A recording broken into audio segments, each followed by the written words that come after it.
more hair on our heads. And on top of that, we'll have better bones and muscles. And for my friend from yesterday, taste buds too. We'll have better taste buds. We'll be able to taste things. Of all the skin health issues we complain about, wrinkles and plaques and eczema and thinning skin, dark spots, psoriasis, acne, nothing is more common as a skin complaint than what is called xerosis. Technically, xerosis, colloquially, dry skin. The skin moisturizer business is a $100 million a year business. And the profit margins, oh my God, this is why bookkeepers get in the skincare business. This is why bankers get in the skincare business. Not because they love the skin, not because they know about the skin, not because they care about the skin. Bookkeepers care, and bankers and marketers, they care about the profit margin. And the profit margin on skin products is ungodly. 80 to 90% of your moisturizer is water, no matter what you're paying for it. And the rest is wax and cheap, non-food grade, rancid soy oil and corn oil, sunflower oil, maybe a little window dressing. Maybe if you got some kind of fancy schmancy product, you get some shea butter or cocoa butter or some essential oils. None of which can make a speck of difference in the health of our skin. None of it. That's right. I don't care if Jennifer Aniston or Cindy Crawford or some French doctor is telling you to use it. It's not going to help your skin. And even worse, because oil and water don't mix, and because oil opposes moisture, occlusion, which is the fancy way of saying covering up or occluding your dry skin with vegetable oil and wax, which is like a solid oil, and that includes beeswax, by the way, is only going to further suppress and further diminish the skin's ability to moisturize itself. The more moisturizer you use, the more you're going to need. The more moisturizer you use, the drier your skin will be. Check that out. Well, what does that say about our culture? What does that say about the way we treat our skin? What does that say about the way we treat health? The more moisturizer you use, the drier your skin will be. The more moisturizer you use, not only are you not helping your skin moisturize, you're making your dry condition worse. And even sneakier, it's keeping us hooked on the wax and the oil and the lotion and the creams that are causing and exacerbating the problem. If you're one of the millions of Americans with dry skin, please understand this.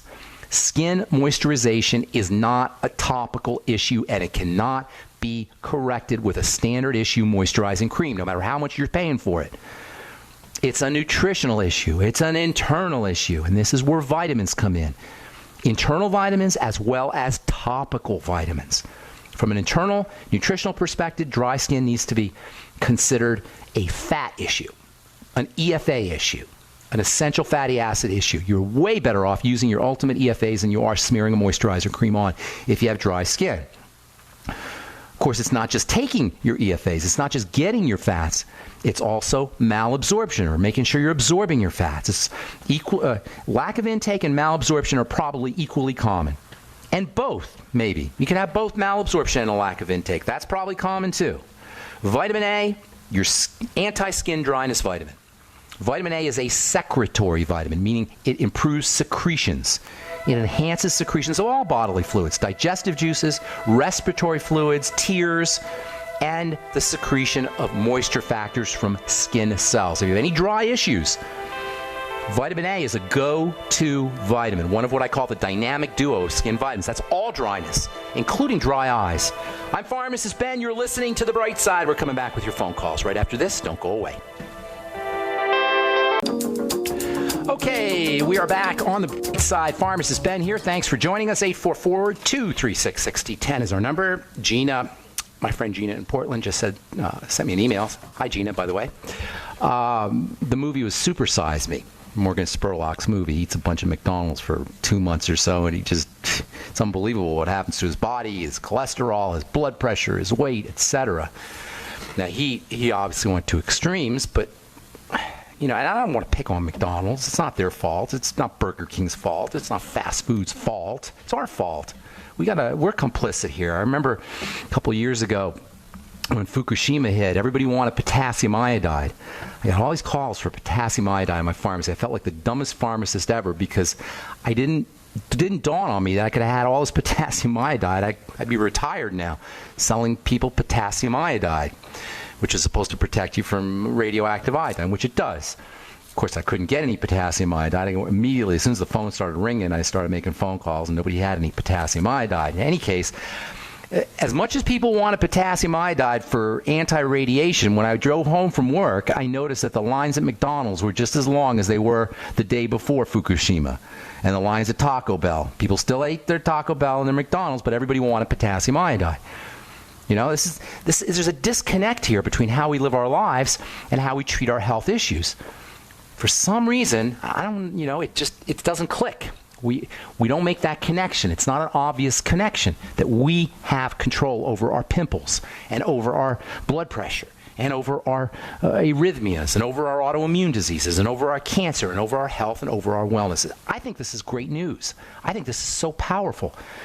It frees us. It's liberating. It really, when you think about it and if you understand how disease shows up and our complicity and our participation in the disease process, once we understand it and then once we leverage and exploit the healing properties that are built into the skin and built into our cells and built into our tissues, we never have to go to a doctor again. Can you imagine this? Never. You'll never have to step foot into a doctor's office again. You'll never have to fill out an insurance form for a prescription drug or a medical procedure ever again. That is so cool. That's so powerful. That's why I do this program. You can experience this for yourself simply by fasting.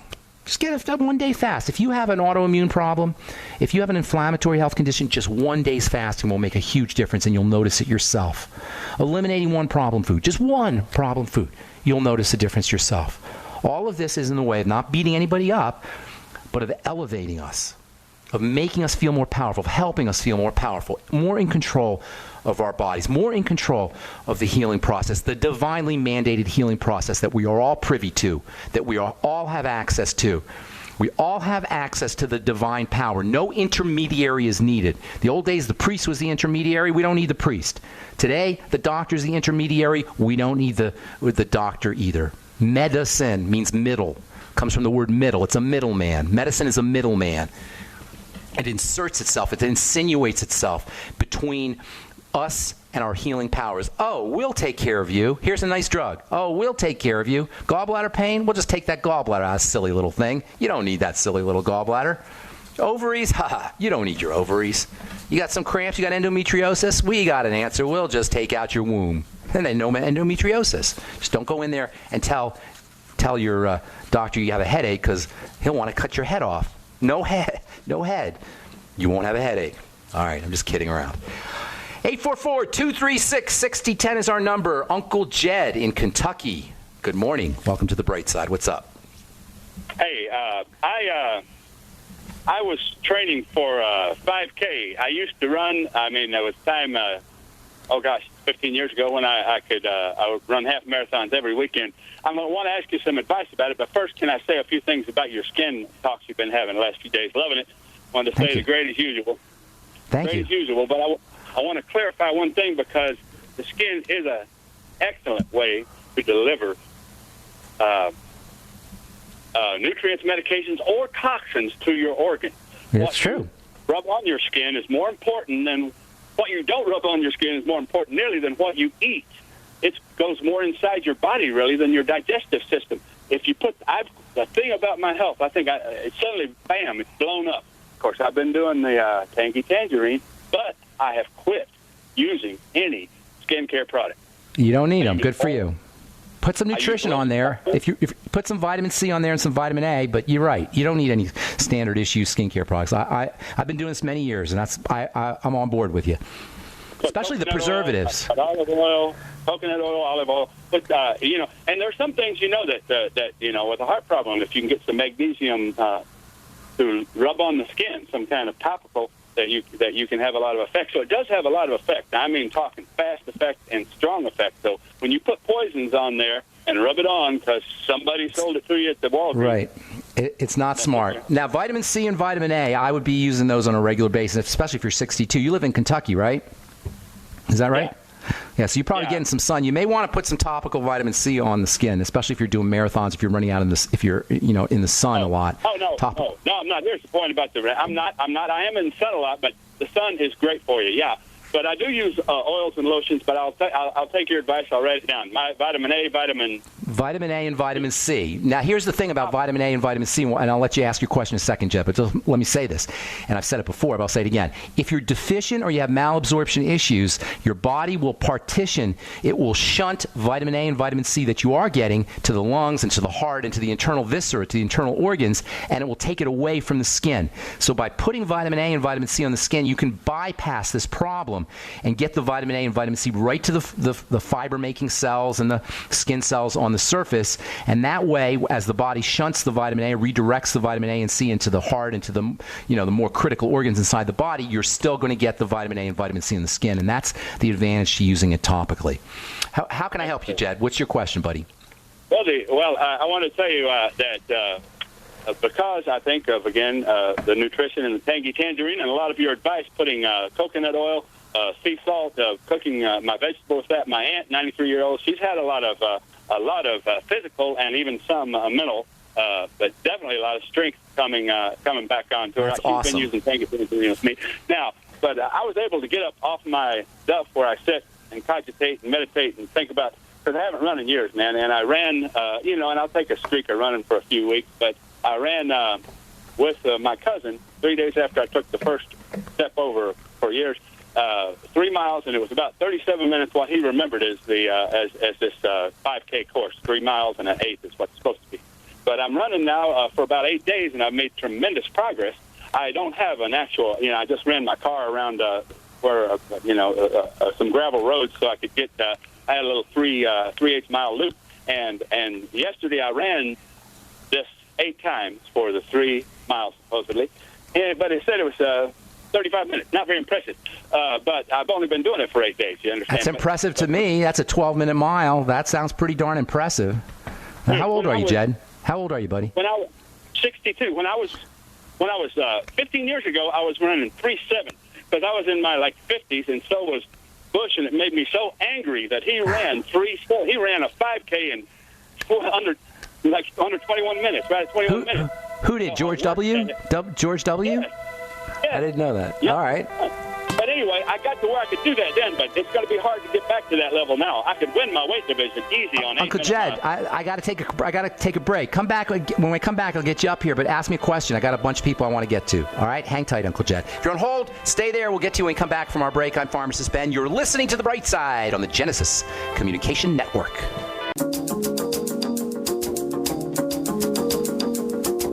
All right, we're back on The Bright Side. Uncle Jed in Kentucky. Give me a question here, bro. I want to get some more calls. What's up?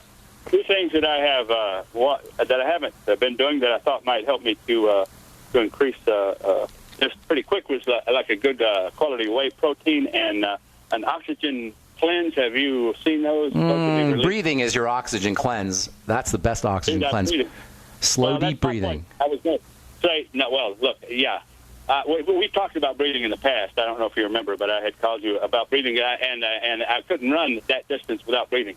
I have double people's distance they're able to run in days just by teaching them breathe. So I believe in breathing. As a matter of fact, tell your audience that oxygen therapy is the biggest thing, but it's free.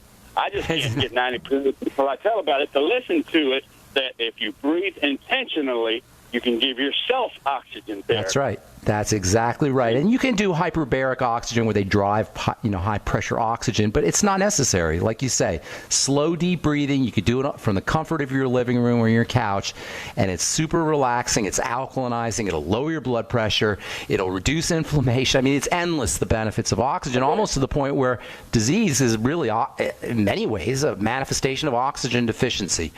Got to move, Uncle Jed. Thank you so much. I always love. Do you have anything else?